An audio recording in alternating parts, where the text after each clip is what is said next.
ರುಚಿಗೆ ತಕ್ಕಷ್ಟು ಉಪ್ಪು. ನಮಸ್ತೆ. ಇಷ್ಟೇ ಮನೆಯಲ್ಲಿ ಇದ್ದಿದ್ದ ಸಿಂಪಲ್ ಪದಾರ್ಥಗಳಲ್ಲಿ ಮನೆಯಲ್ಲಿ ಸಾರು ಮಾಡೋದು ಹೇಳ್ಕೊಡ್ತಾ ಇದ್ದೀನಿ. ಅದು ತಿಳಿ ಸಾರು ಹೇಳ್ಕೊಡ್ತಾ ಇದ್ದೀನಿ ಅಷ್ಟೇ. ಇವಾಗ ಈ ಕೊಬ್ಬರಿ ಮತ್ತು ಟೊಮ್ಯಾಟೊಯನ್ನು ಮಿಕ್ಸರ್ ಮಾಡ್ಕೋಬೇಕು. ಸ್ವಲ್ಪ ಸಣ್ಣ ಸಣ್ಣ ಚೂರು ಮಾಡಬೇಕು, ಯಾಕಂದ್ರೆ ದೊಡ್ಡ ಥ್ರೆಡನ್ನು ಇದಾಗಿ ಹೋಗುತ್ತೆ.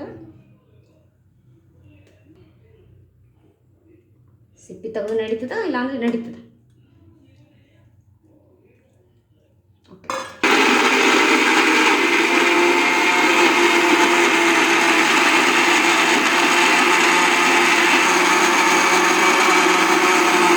ಹಾಕೋಣಂತ ಈ ರೀತಿ ಈ ರೀತಿ ಮಿಕ್ಸರ್ ಮಾಡ್ಕೋಬೇಕು. ಒಂದು ತಿಳಿಯಾದ ಬಟ್ಟೆಯಲ್ಲಿ ಅಂತ ಹೇಳಿ, ಒಂದು ತೆಳ್ಳನ ಕಾಟನ್ ಬಟ್ಟೆಯಲ್ಲಿ ಫುಲ್ಲು ಈ ರೀತಿ ಹಾಲು ಹಿಂಡಬೇಕು.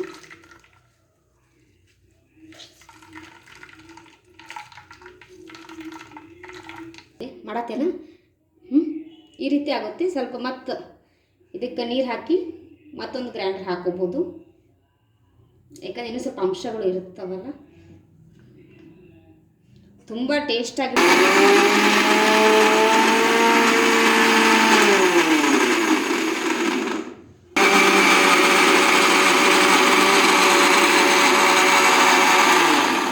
ಆಯಿತು. ಇದು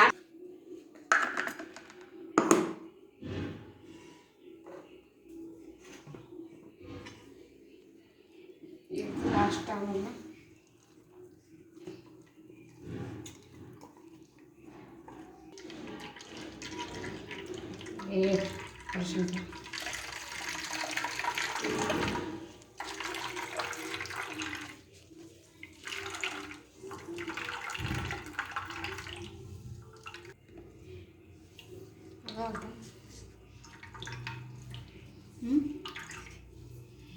ಈ ಥರ ಫುಲ್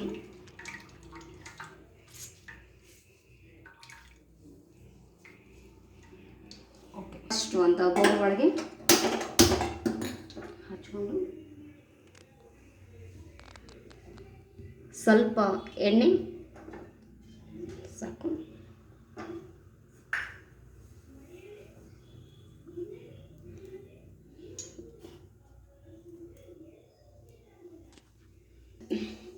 ಸ್ವಲ್ಪ ಸಾಸಿವೆ, ಸ್ವಲ್ಪ ಜೀರಿಗೆ, ಸ್ವಲ್ಪ ಬೆಳ್ಳುಳ್ಳಿ,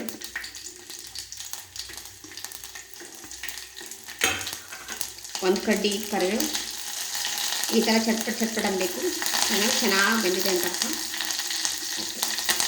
ಇದಾಗ ಬೆಂದ ತಕ್ಷಣ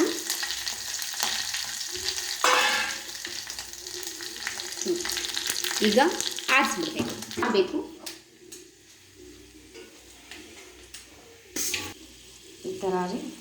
ಈ ಥರ ಸೈಡಿಗೆ ಇಟ್ಕೊಂಡು ಇದನ್ನೊಂದು ಬೇರೆ ಬಾಂಡೀಲಿ ಮತ್ತು ಇದು ಒಂದು ಬೇರೆ ಕಡೆ ಇಟ್ಟು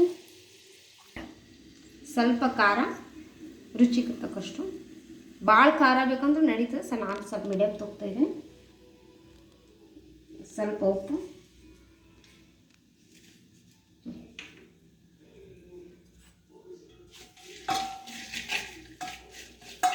ಲೈಕ್ ಒಗ್ಗರಣೆ ಥರ ಕಲಸಿ ಸ್ವಲ್ಪ ಆರಬೇಕು.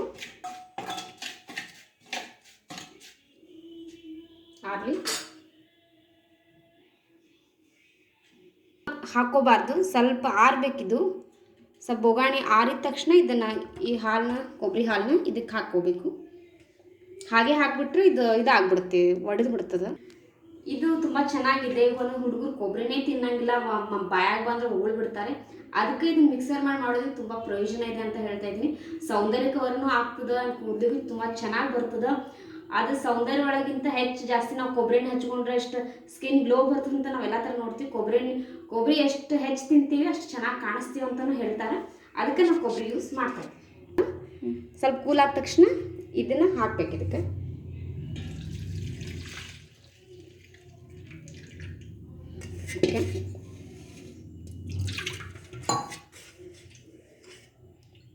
ಇದು ಹಾಕಿದ್ವಿ.